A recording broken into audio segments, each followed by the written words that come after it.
Right behind you. I'll meet you at the gateway presently, friends.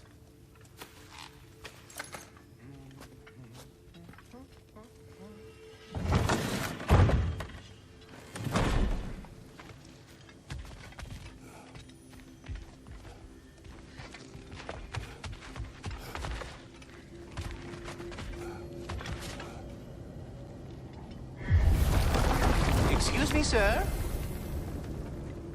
Mind if I take a little peek at you? I promise I'll be brief.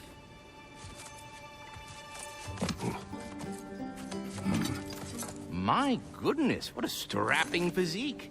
Capable of an astounding variety of acts of violence, I imagine. What is happening? What? This must be the squirrel that tends the world tree. That delectable aroma. Could it be? Pardon the intrusion. Ah, yes. Amber resin. Delightfully nutty with a hint of squidding. No. Not one for gastronomic exploration, I see. Wait, if you're Ratatosker, why are you so different when we summon you for help? It's a long story. But you are correct. I am indeed Ratatosker. The one you know as Ratatosker is merely one of my spectral aspects. And the particularly nasty one at that. I consider him so far removed from myself that he's practically a different person. Speaking of... Bitter, would you like to come out and see your friends? Fuck off! I'm busy! I suppose that was to be expected. Anyway...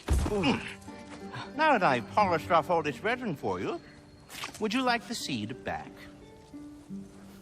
It is the seed. Indeed. A seed of Yggdrasil, to be precise. Since my dwarven tenants performed their little reconfiguration, you'll need seeds like these to open up new destinations on my tree. Your tree, huh? Yes, my tree. Here, let me show you.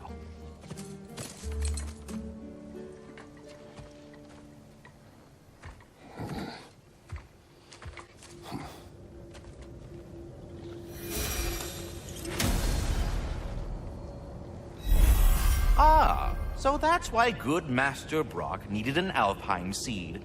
Clearly you have important matters afoot.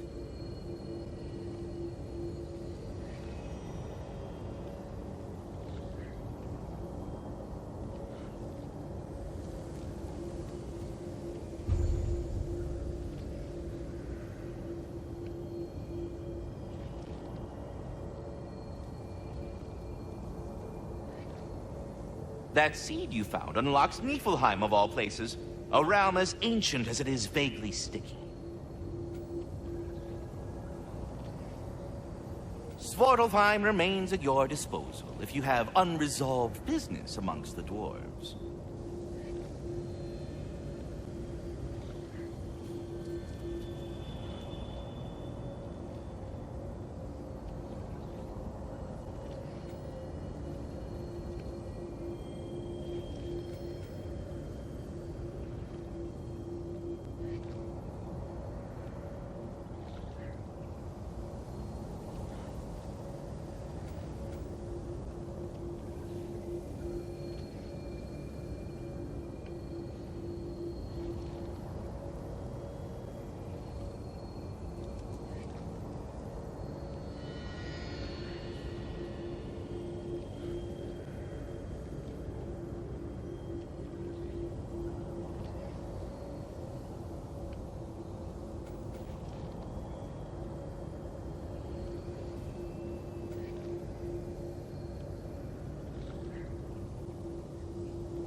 not going to Alfheim yet, it's probably best for Tyr to wait for us here. The soldiers we fought in Svartalfheim, those were...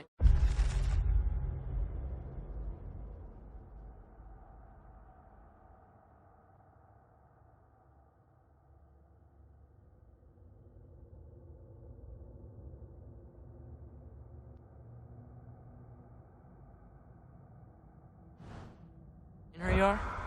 I thought Einherjar were just spirits in Valhalla until Ragnarok comes. They were no spirits. Indeed, brother. Odin appears to have found a loophole. Activated his forces early as a standing army. Perhaps something he could only do without any honest Valkyries around to stand in his way.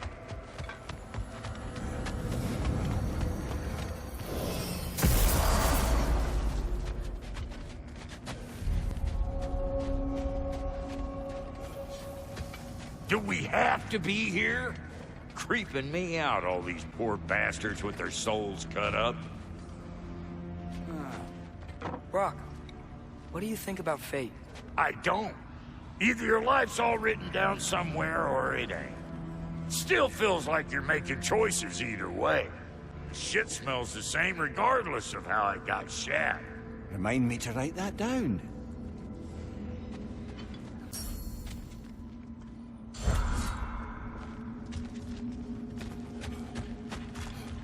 There's something over here. Ah, a memory of war. You could use this as a training arena if you like. You'll just be fighting the recollections of enemies. They won't be able to harm you.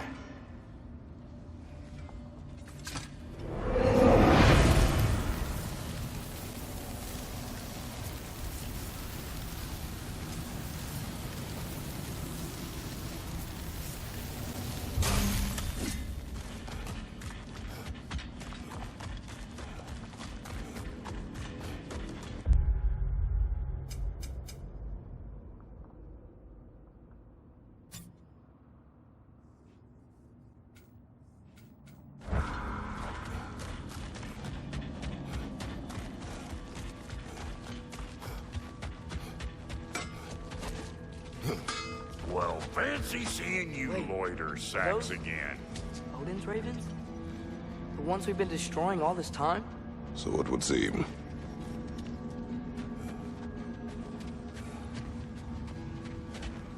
Free are we, free of the Father. Our half-lives now belong to no other. What do you think that means? I don't know, but there's definitely something more going on here.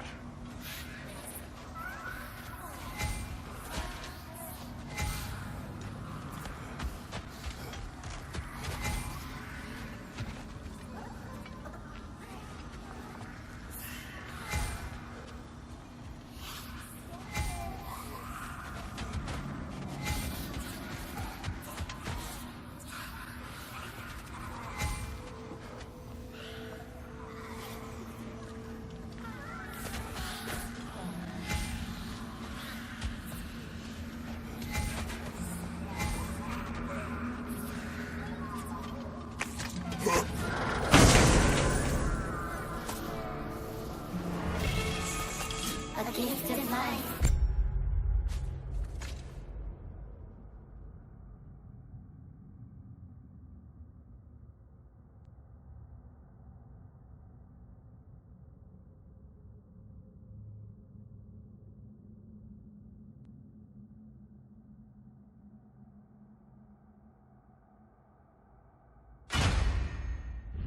A gift in death, just mine forever.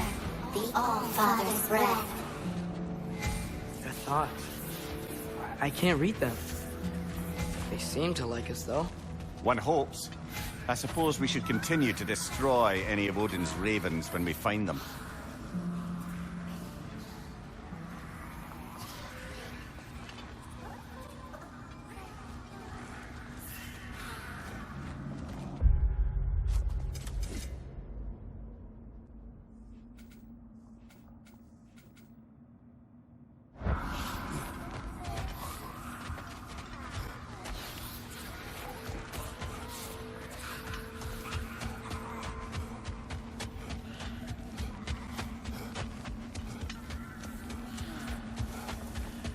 fellas. What you got, Brock?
Mimir, I know this sounds weird, but can you tell me again what happens when someone dies?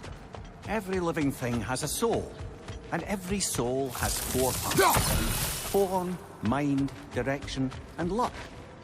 Direction steers the souls of giants, dwarves, elves, and animals toward the Lake of Souls in Alfheim, where all the parts may be absorbed back into Alfheim's great light. So that's where Fenrir is? The Lake of Souls? So long as his soul still has its direction, aye, it's well on its way.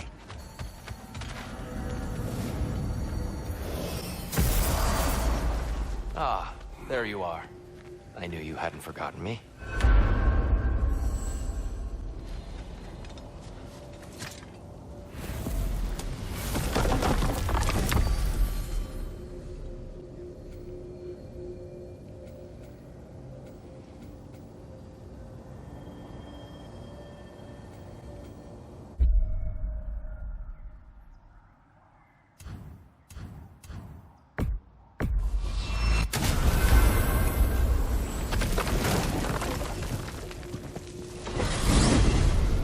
Mimir, you said souls come in 4 parts.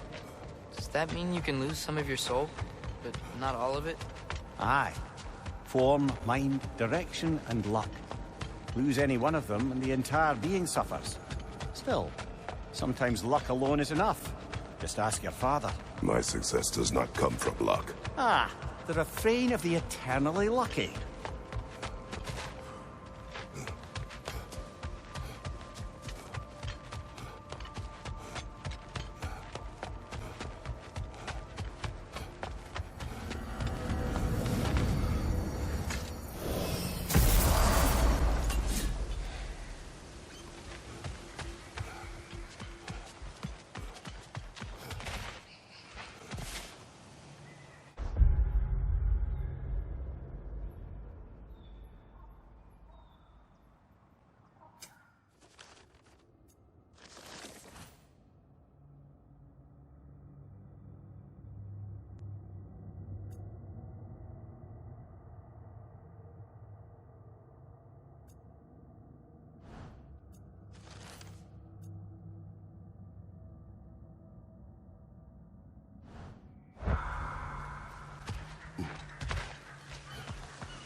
You again.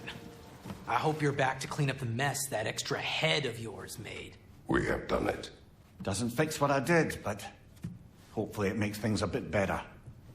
Let's be off, brother.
Mimir, you were talking about how Fenrir's soul is headed for the light of Alfheim. But that's because he was a wolf, right? Aye. Were he a god or a human who died in battle, a Valkyrie would have taken him to Valhalla or Folkvanger. Had he been a human or god who died outside of battle, he'd be cast down to Helheim.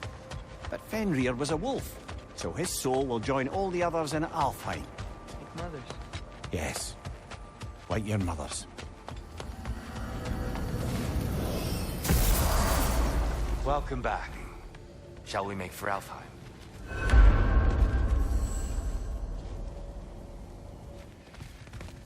Dear, do you know Master Ratatoskr? Kratos, Of I would course. speak with you. We were just catching up in your absence. Of the squirrels I've conversed with, he's easily the most dapper. Speak. If you are ever in need of my services and I am not present, I have installed these handy chimes for you to notify me. Simply throw your axe and strike the chimes, and I will attend to your needs. Would you care to take a practice throw? A magnificent throw, Master Kratos. Truly a seasoned pro. Very well. You know how to reach me now. But putting all that aside for the moment, is there anything else? I have a question. Splendid! I delight in offering my tutelage to the inquisitive. Over the ledge, by the gateway over there. I noticed these dragons. Dragons? Oh no, young Master Atreus. Those are leaned worms, the brood of Nidhogg. Nidhogg? That's the mother? Correct. She's also a vital piece of the Yggdrasilian circle of life, as it were. I tend the branches up here, while Nidhogg chews the roots from below to prevent overgrowth. A delicate balance. So they're friendly? Well, they're not nearly so affable as myself, but there's no reason to expect hostility so long as they're left in peace. Nidhogg is a stern matriarch, as protective of her offspring as she is determined to teach them proper discipline. That sounds... Familiar. I suppose I needn't take up more of your time. Ah!